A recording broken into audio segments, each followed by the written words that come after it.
We are live, so as soon as Carter joins us, we can probably get going. All right.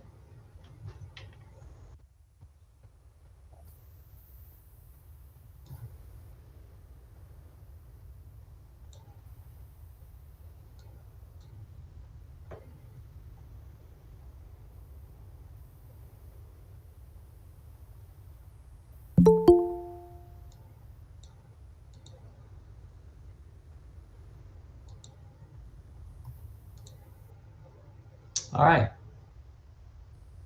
The meeting will now come to order. Welcome to the February 28th, 2022 City of Asheville Board of Adjustments meeting. My name is Pratik Bhakta and I'm chair of this board. The Board of Adjustments is a quasi-judicial body that is governed by the North Carolina General Statutes and the city's Unified Development Ordinance.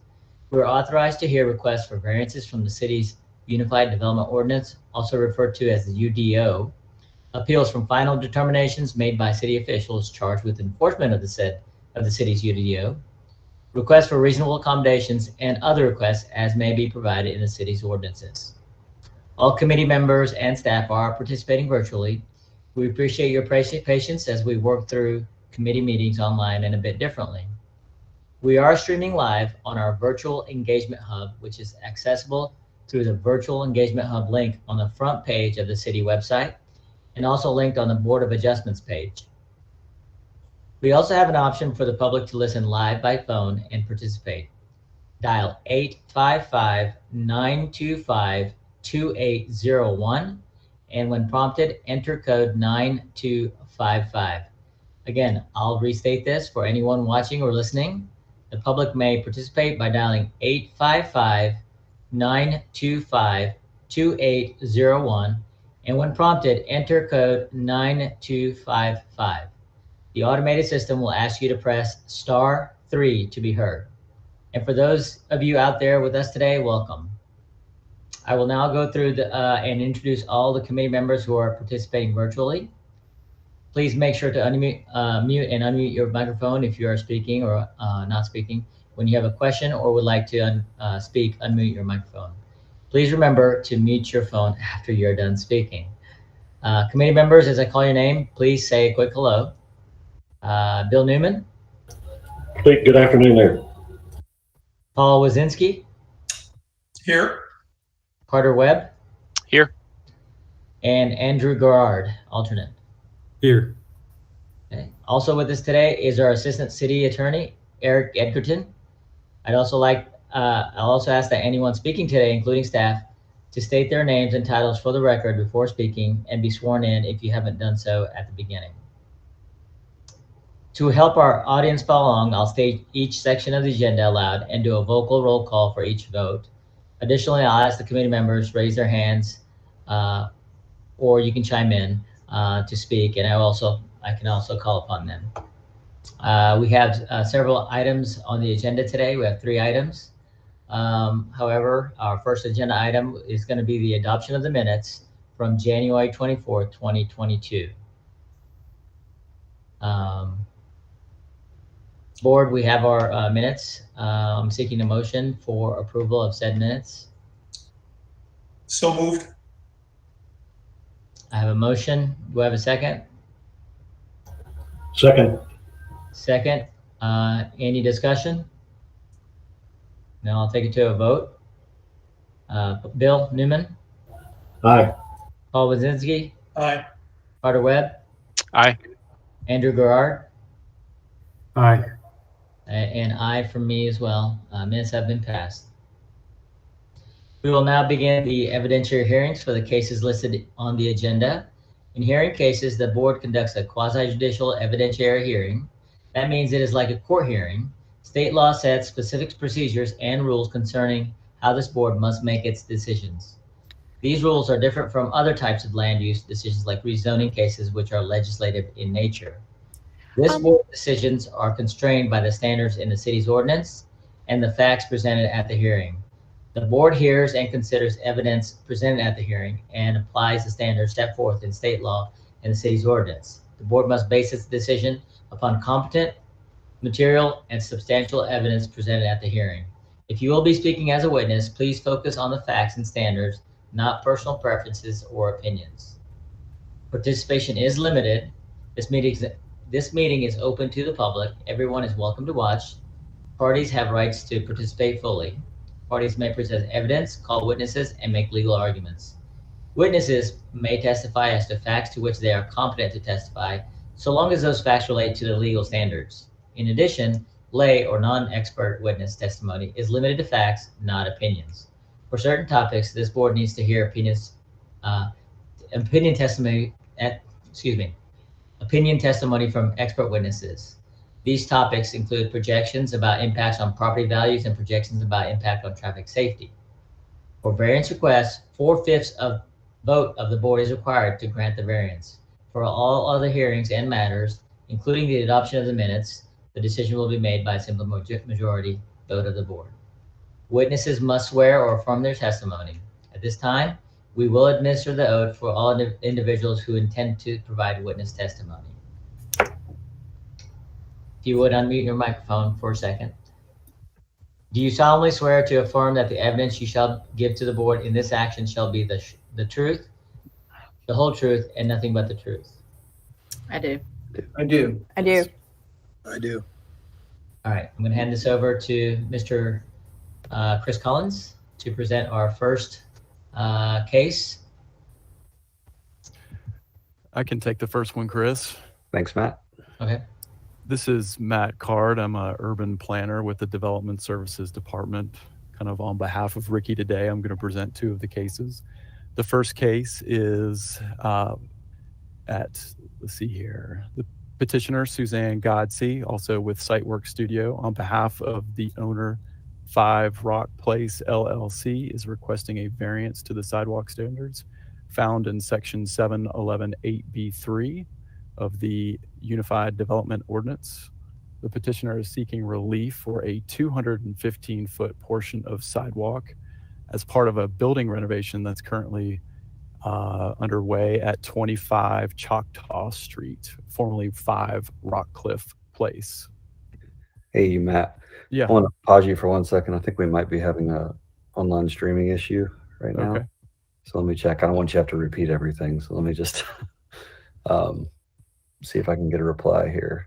The public input link was missing from the meeting setup.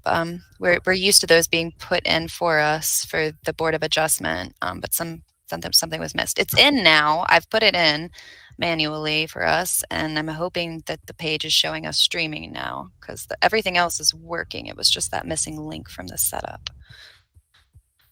Can anybody go to the live page and see if I might be able to do it through an incognito page. It wants to open up the admin page when I try to do it. I'll give it a shot, Haley. Okay, thank you.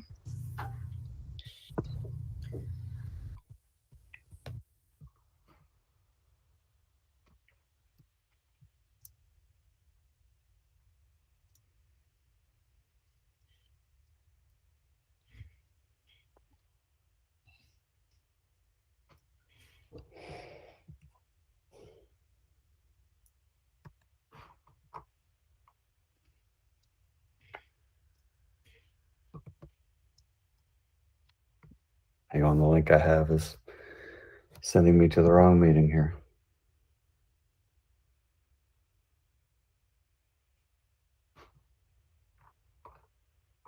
There we go.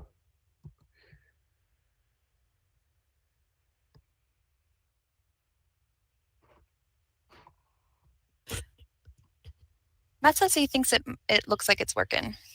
Okay. Yeah, it looks like it on my end too. So I think we're good. I just wanted to make sure we were good before we went any further. All right. So sorry for the interruption, Matt. Haley, thank you. And we'll keep going. Okay, take two. So we're looking again at a 215-foot sidewalk, basically variance at what was formerly 5 Rockcliffe Place, but is now 25 Choctaw Street. This is something that the Board of Adjustments saw back in June of 2020, a variance of 175 feet of sidewalk along Choctaw was looked at and granted by the board. The petitioner now is coming back to the board and requesting that 215 feet. So essentially adding 40 feet to what was already approved about a year and a half ago. I think for the similar reasons, there are boulders and a lot of obstructions along the street. As you can see in the staff report, in the exhibits that have been provided to the Board of Adjustment, you'll see pictures, photo evidence, map evidence, all to support this request. We also have the petitioner again, Suzanne Godsey, who can probably speak a little bit about what is going on the ground itself. And this really concludes my presentation unless you have any questions.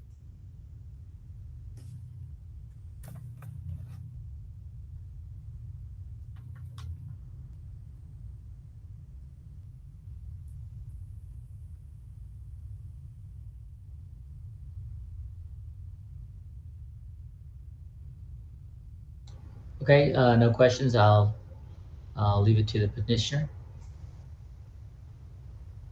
Well, good afternoon, everyone. I'm Suzanne Godsey with Siteworks Studios, and apologize for having to come back to you and ask for an additional 40 linear feet of sidewalk variance request. When we came to the board in June of 2020, there was a lot of existing vegetation out there. It was summertime. We did not have a very good and complete survey. So we were working off of some not inaccurate information, but not as accurate as it needed to be in order to appropriately ask for certain linear footage. So during construction, and if you've ever been by the site or you went by the site when you were taking a look at the application, the site is now, it's winter, it's denuded, there's been construction. And what we have uncovered is that for an additional 40 feet, there is a large existing tree that's upslope. It is being pinned and held into place by these really small stone walls and number 3 rebar. So the contractor came back and asked me to come back and ask you for an additional 40 linear feet due to some of these additional site constraints that we see out there. The slope is really steep if you take a look at the photos, and I'm not sure if Matt or Chris can scroll through the packet of information. Suzanne, I can bring that for you. Thank you.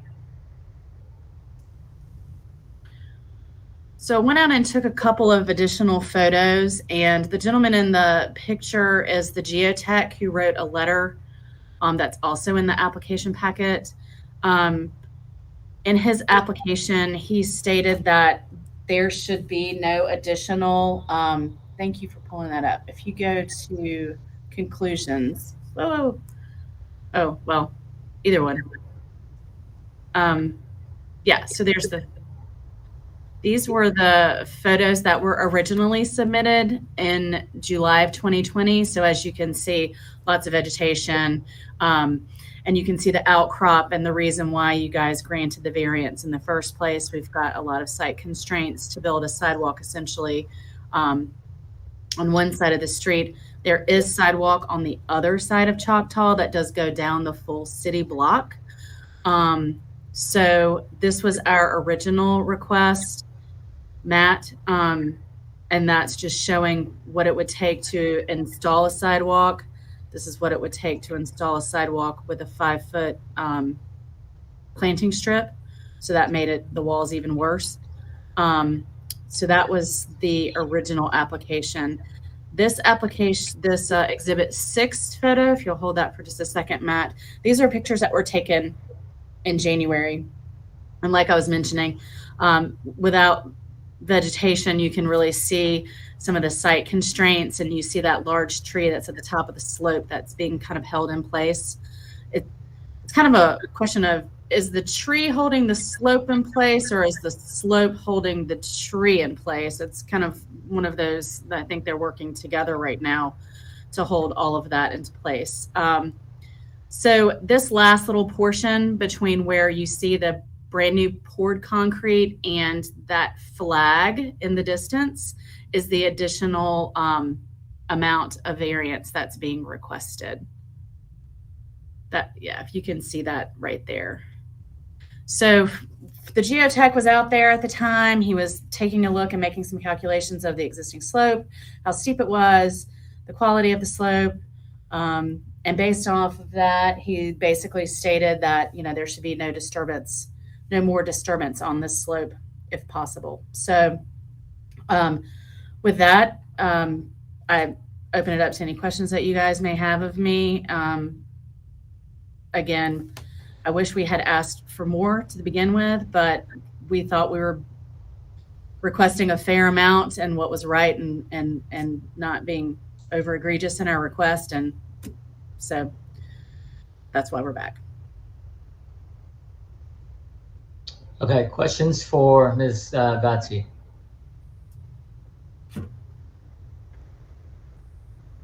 Suzanne, remind me again what variance was granted last time we were here. The variance was granted to waive the sidewalk requirement for 175 linear feet along Choctaw Street. So we could go back. Matt, do you want to go? Yeah, we could look at that drawing, Matt. Either one. There we go. Okay. So the sidewalk that we were requesting to be eliminated goes from the west property boundary, so that's page left, all the way to above the building and to where you saw the sidewalk installed. So where I've got this purple solid hatched area, that's our additional request, is through there. We had originally thought we could bring the sidewalk all the way to the end of that purple area. However, we're now knowing that we cannot. Okay, so really you're just asking for 40 additional feet instead of the 215. Correct. Yeah, it's 40 being added on to the 175. Okay. Just, I guess the wording of it just makes it a total of 215. Yeah. Any other further questions for Ms. Gotzi? No. Do we have any callers for public comment? We do have one caller on the line. Let me see if they have comment for this particular item. Oh, the caller just exited, so we do not have any callers on the line. Okay. I'm going to close public comments. Wait, they might be coming back. Okay. Hold on. They exited, and it looks like they're trying to call back in. Let me just make sure that they're not trying to make comment.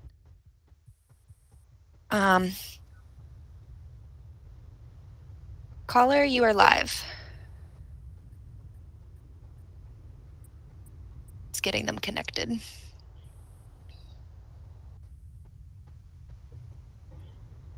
Can we hear the caller? No.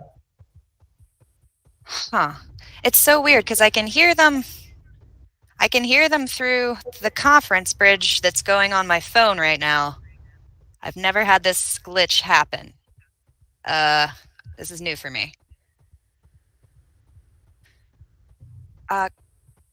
Caller, can you please try hanging up and calling back again? We're having some issues with the conference bridge.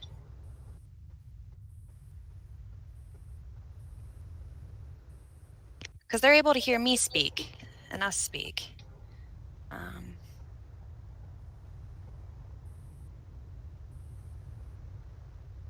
Okay. No, we cannot. Did you try hanging up and calling back into the conference? You did try that. Okay. We are having some technical difficulties. I've never experienced this particular one, so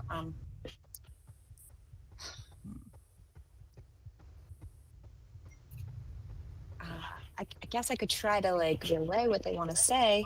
Would that be an option?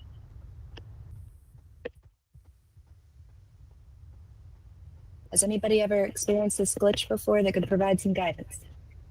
I haven't, Haley. I'm wondering if that's an option too. Would we be able to hear them if they were like on a what are they on a, is it a speakerphone option that you have going with them right now?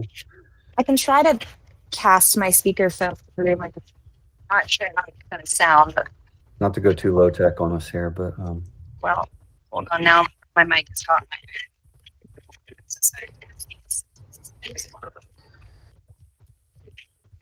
That's not getting untangled anytime soon. So let's see here.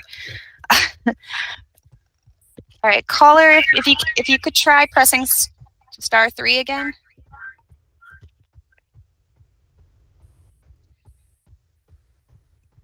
I've been doing these meetings for a long time, and this is the first time.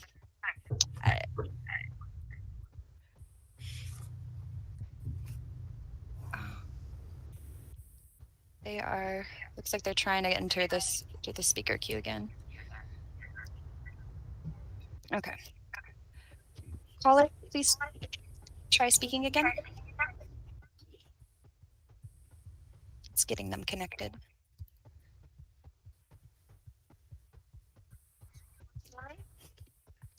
Can you all hear her? Caller, please try to. Sure. Can you hear me? Yeah, that I hear a little It's bit. echo, but yeah.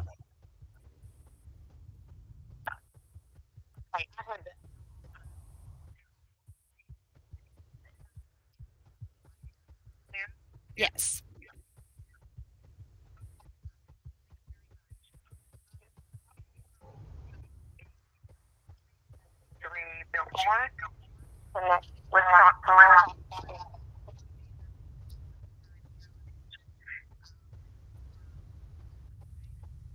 And so I just want.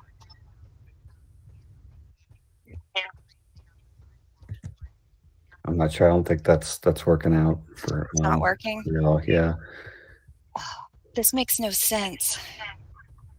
I'm so sorry. We're still trying to figure out how to get you to be heard.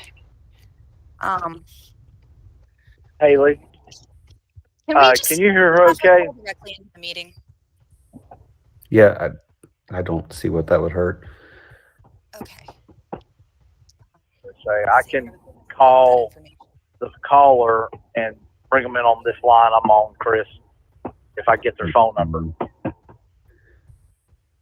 I can give you the. I think we can just patch them into Type the it to meeting. you. I can type you their phone number and to chat. Yeah. Caller, we are trying to figure this out. I'm so sorry. Yeah, do that. Just give me the phone number chat. I can do it. Okay, so here comes her number to you, Ricky, in chat.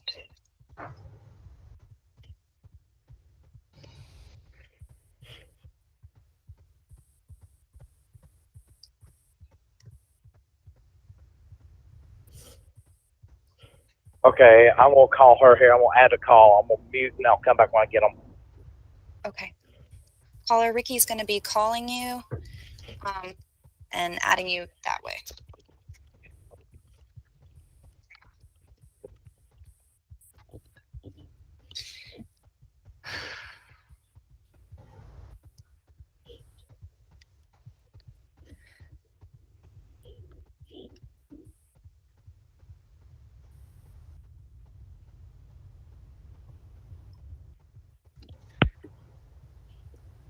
Okay, do we have everybody? Yes. Okay. You can go ahead and reintroduce your name, and you're live with the Board of Adjustment. Sure. Thank you so much. My name is Millicent Burke Sinclair, and I am the CEO at Four Seasons Vicarious Trust. We have a location for like a drop-off at 373 Biltmore, which connects to Choctaw. It's on the corner. And so what our question simply was is, would the expansion of the walkway, would there be an anticipated impact to the parking spaces at our 373 Biltmore property?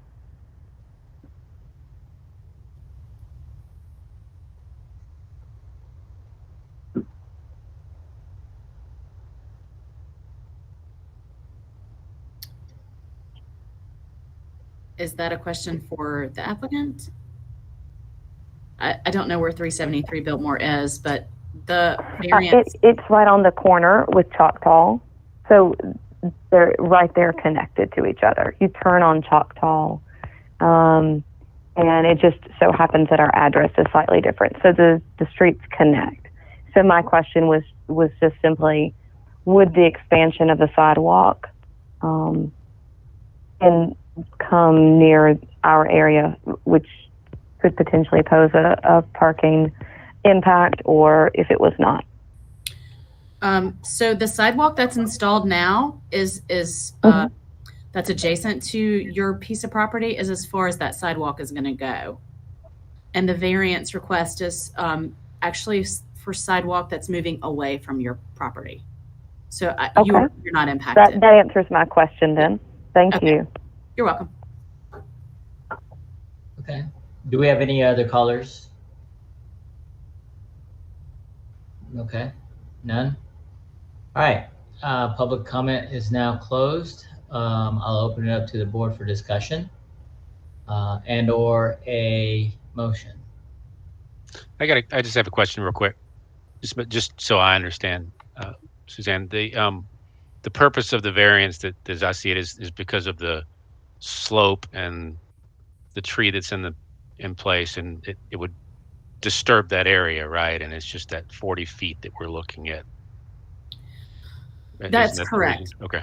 That's correct. Had we have had a little bit more accurate survey information, and potentially if we had been applying in the wintertime and we're able to see sort of how that tree is being held in place and these small little stone walls that were in there, we would have added that 40 feet to our original request, but we didn't have the luxury of that information at the time. So now that construction has happened and winter has come and, there's been grading activity, it's unearthed, an additional site constraint for that additional 40 feet. Do you remember what the vote was back in, I think you said June of 2020? I believe it was unanimous. Okay. That was all. Thank you. Yeah. Okay. Any other comments, questions? All right. Seek a motion. Yeah, this is Paul. I move to grant the request for the variance. Is there a second? This is Carter. I'll second it. Carter Webb. Okay. Any discussions or thoughts or further discussion? None? Okay. I'll take it to a vote. Bill Newman? Aye. Paul Wazinski? Aye. Carter Webb? Aye. And Andrew Gerard? Aye. And it's aye for me. Motion passes. Variance is granted. Thank you. We won't be back for more, I promise. Thank you, Suzanne. All right. Next on our agenda item is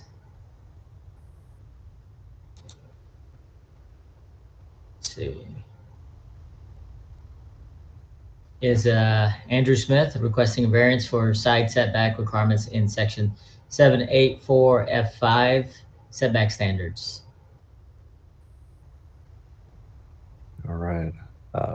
Good afternoon, board. I'm Chris Collins with the city's Development Services Department.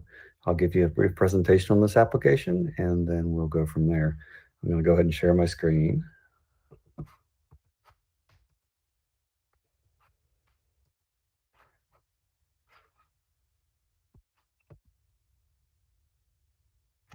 Can everyone see that all right? Excellent. Okay, as described, this is a variance request from the side setback at 21 Oakwood Street. And specifically, within this RS8 zoning district, the UDO requires a 6-foot side setback. In this case, the applicant's requesting a 1.5-foot side setback. So that's a 4.5-foot variance or 75% reduction in that requirement. And they are doing so to construct an accessory structure in the rear yard of an existing single-family home lot. See a zoning map in front of you here with the subject property highlighted in blue. We're pretty deeply in the RS8 district. And here's again an aerial photo just showing you the neighborhood, the existing conditions. Subject property again outlined in blue. It's a plat showing the lots originally.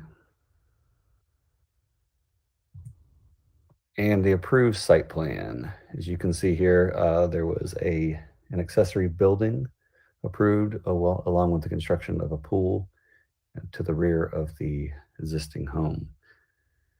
When this was approved, just a little history on this one, the original site plan did not represent the sidewalks, and generally staff would have asked for that to be, not the sidewalks, the setbacks.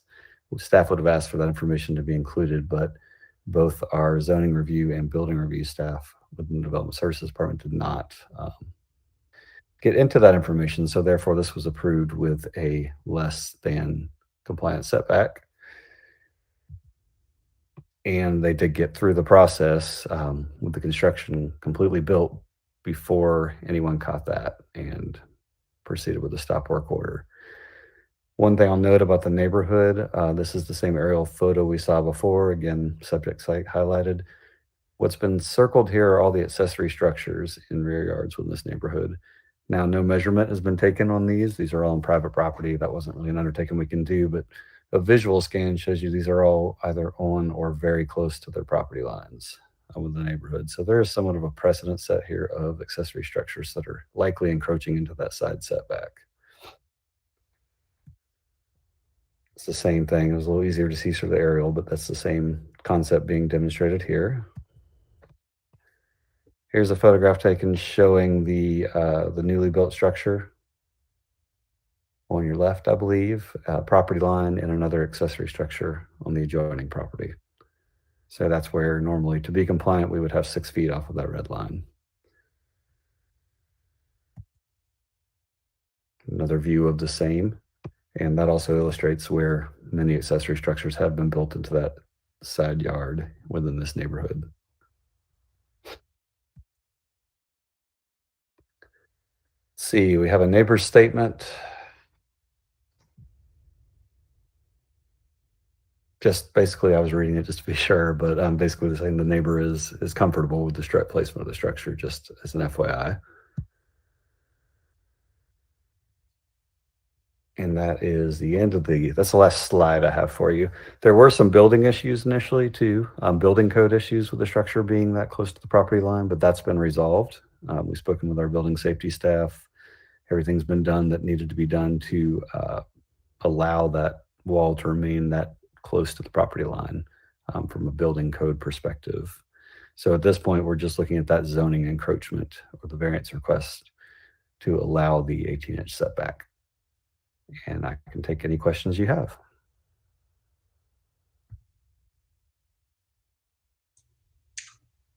This is Paul. I'm curious how that stop work order came to be.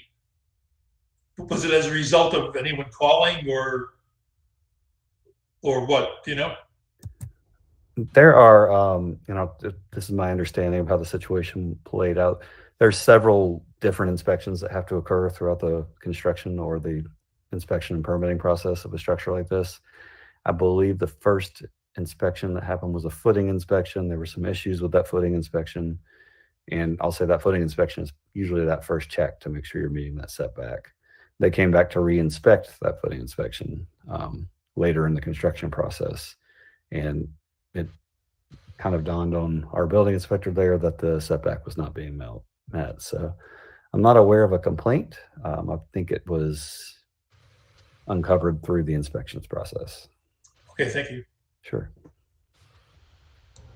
So Chris, what would happen if this variance is not approved?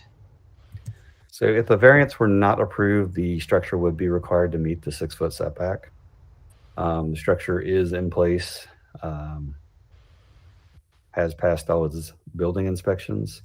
So at that point, really, there'd be several options to the property owner to remedy it, but they would all involve removing the structure from that 6-foot side setback. Do you guys want any input from me on this at all? I'm not trying to. Yeah, you'll be presenting next as the petitioner. Any other further questions from Chris? Okay, we'll open it up to the petitioner to present. Thank you, everybody here, and I apologize for any inconvenience. I did not know we were going to end up here from the beginning. And thank you, Chris, as well. I know you're helping out with Ricky's stuff, who I've been talking to from the beginning, and appreciate you presenting my stuff there. Yeah, I'm not really sure either how we got this far along and everything. I do know 2020 was a mess, and you know, it was a mess for me as well. I'm in the restaurant industry, and it has not been a fun couple of years. I probably wouldn't have undergone this project if I knew what everything was happening. I ended up taking a large equity line loan, and you know, to do this project, and we ended up getting kind of hung up, and I'm glad I had the line, because being in the industry through that period of time, I needed it for other things too. At this point, I need to finish it off so I can refinance as well, because I'm a little scared here with rate hikes coming up, and I've got myself in another bind. But it's been a couple years full of binds, so it's okay. But what we ended up doing with the footers was we were having trouble with water at the beginning, and we had people out for footers quite a few times, and it took a long period of time to get the footers to be approved as well. And we had to do some serious work.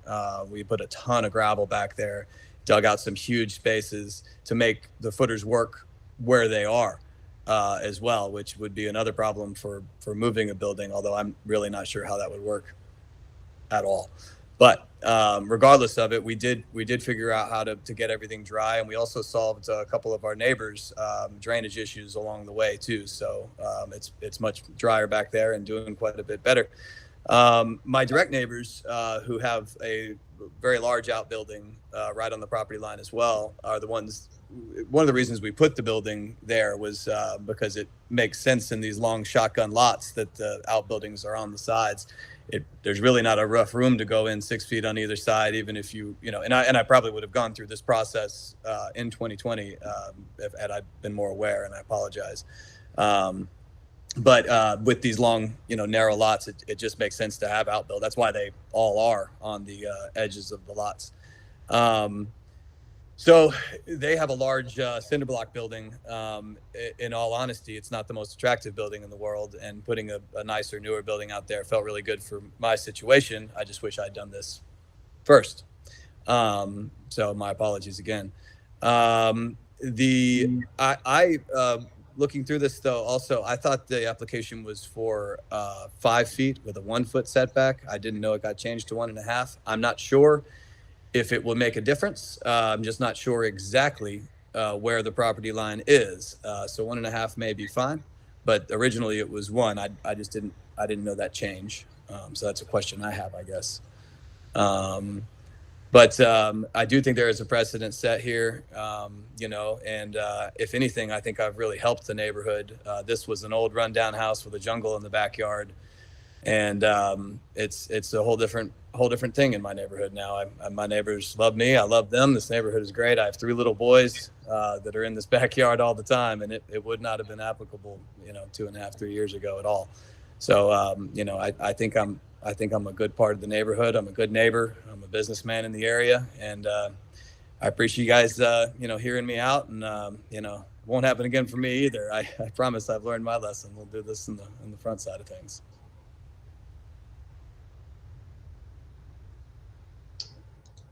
Okay, do we have any questions for Mr. Andrew Smith?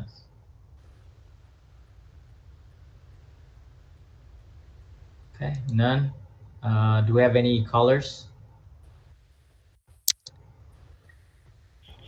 No callers. No callers. Okay. I'm going to close public comment as well and open it up to the board for discussion and/or a motion. Yeah, this is Paul. I have a question.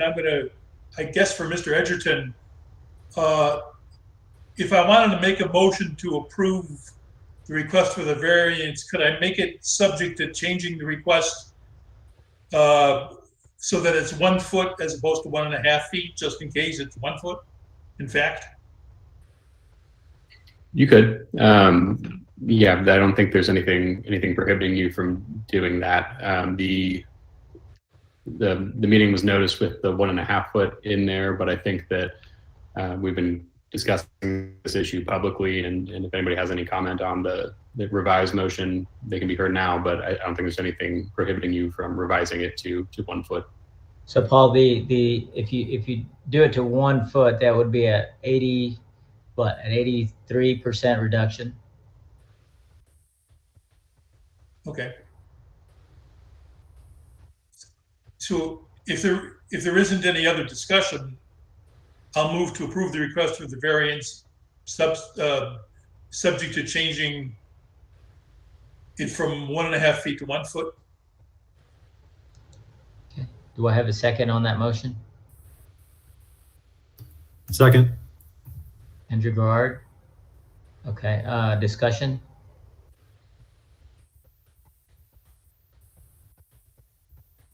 Okay. What I see is right now, the applicant is asking for a 1.5 foot on the request, which is a 75% reduction. And we're saying we're giving him 1 foot side request, which is roughly 83%. Is that correct, Paul? Yes, that's my intent. Okay. All right. No Is there further- I have a question real quick. Yes. Sure. Is there a possibility that the 1/2 foot's going to cause him to come back or not? Or are we? Well, actually giving them. We're giving him more. Okay. More. I'm with you now. That's why the 83 and the 70 something's confusing me. I'm with you now. Yeah. And Okay. I believe that's based on the photos submitted. Okay. And I'm I could good. be wrong. Okay. Okay. All right. No further discussions. Then I'm going to take it to a vote. Bill Newman. Aye. Paul Wazinski. Aye. Carter Webb. Aye. Andrew Garrard. Aye. And aye from me. Motion carries. Variance is granted. Thank you. Okay. Thank you very much. Thank you. All right. We have one more on the agenda. We have petitioner Jeremy Goldstein on behalf of owner Radview Asheville LLC is requesting a variance of the sign standards in section 7-8-29, 4.3F crown sign of the UDO.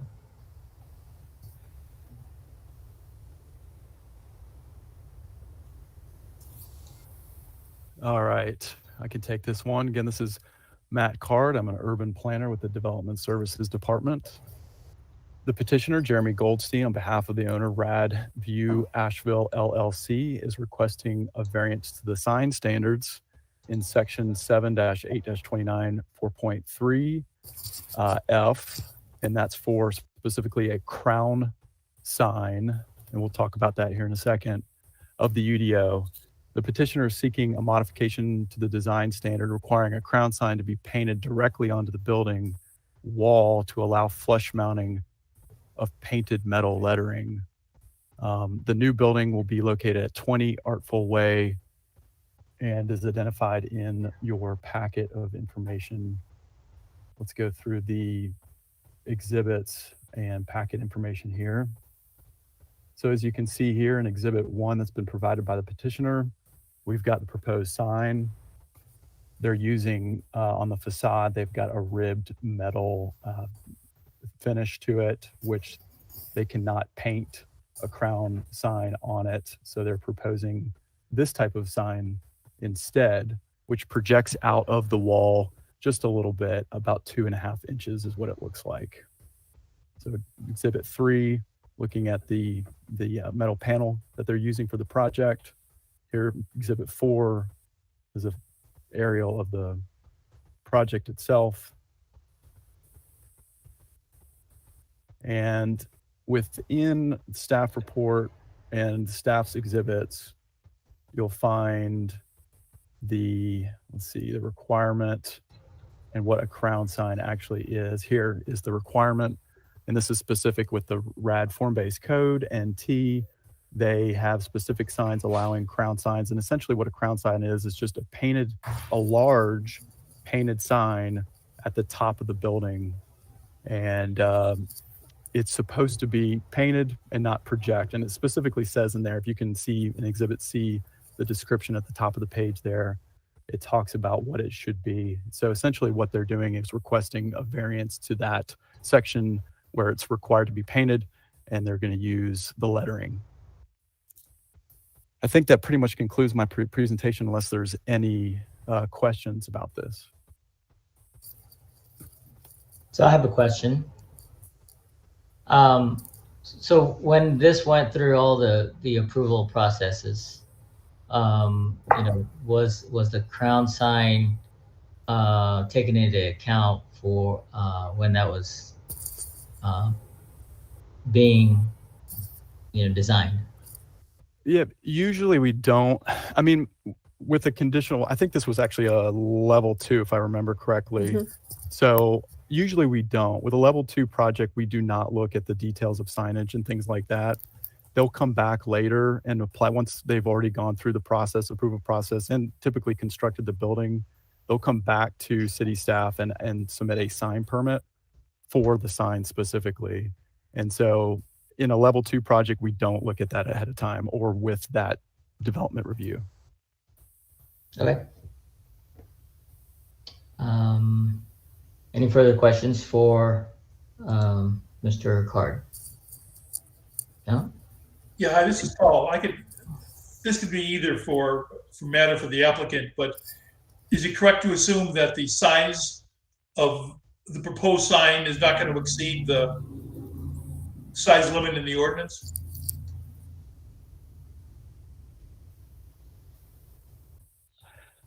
Yeah, let's see here. The sign allowed can be up to 250 square feet. And the proposed sign is what they're showing, and this is their Exhibit 1, is 78 square feet. So it does not appear it would exceed the maximum. Okay, thanks. All right, I'm gonna open it up for the presenter, petitioner. Hi, my name is Laura Hudson. I am the architect representing the project for Jeremy Goldstein. And this one caught us a little bit by surprise. It's very straightforward. The RAD form code is relatively new. So as we go through the process and you use a different sign standard for RAD form code than you do for the rest of the UDO. And so as we started to look through it, we realized that they specifically single out crown signs as the sign that goes you have to be a 4-story building, and it's the area kind of at the top of the parapet. And it's a little unusual in that it's very prescriptive that it has to be painted. Unfortunately, we built our building out of a corrugated metal panel, which is allowed, appropriate, and encouraged in as a facade material in the RAD district. And at this point, painting this panel, it's the intent is to provide a flat sign that is part of the architecture, that is not really projecting, it's not lit, but we can't really paint our corrugated metal and keep the same quality of project as we could if it were a brick or a flat facade. So it's in a way, it's almost like the signage ordinance didn't take into account the varying types of facades that will be built in this area. So we're proposing, and essentially we really just want to paint the metal letters and fix those onto the building. We want to design according to the intent of the crown sign ordinance, but we really feel like this is a better solution. It allows us to keep a simple, clean, much smaller crown sign than if we had to paint directly onto this surface. So that is kind of the idea behind what we're asking for.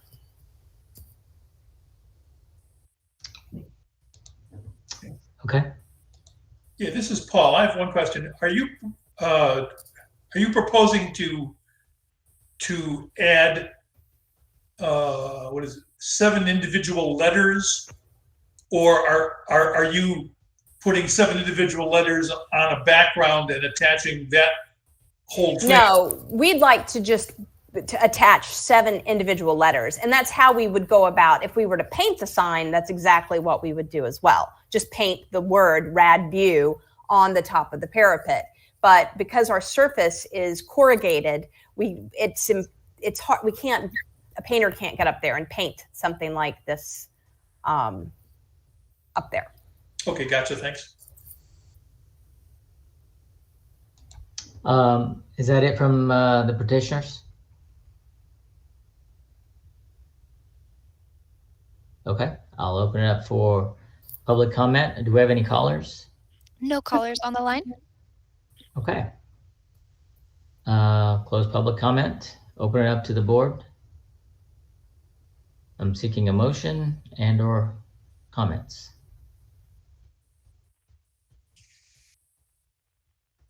All right, I'll make the motion to approve the variance request.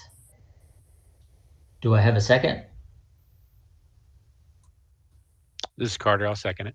Second. Do we have any discussions on the motion? None? Okay, I'll take it to a vote. Bill Newman? Aye. Paul Wazinski? Aye. Carter Webb? Aye. Mr. Gerard? Aye. And an aye from Pratik Bhakta. Motion is granted. A variance is approved. Thank you. Thank you. All right, I think that's all in our agenda.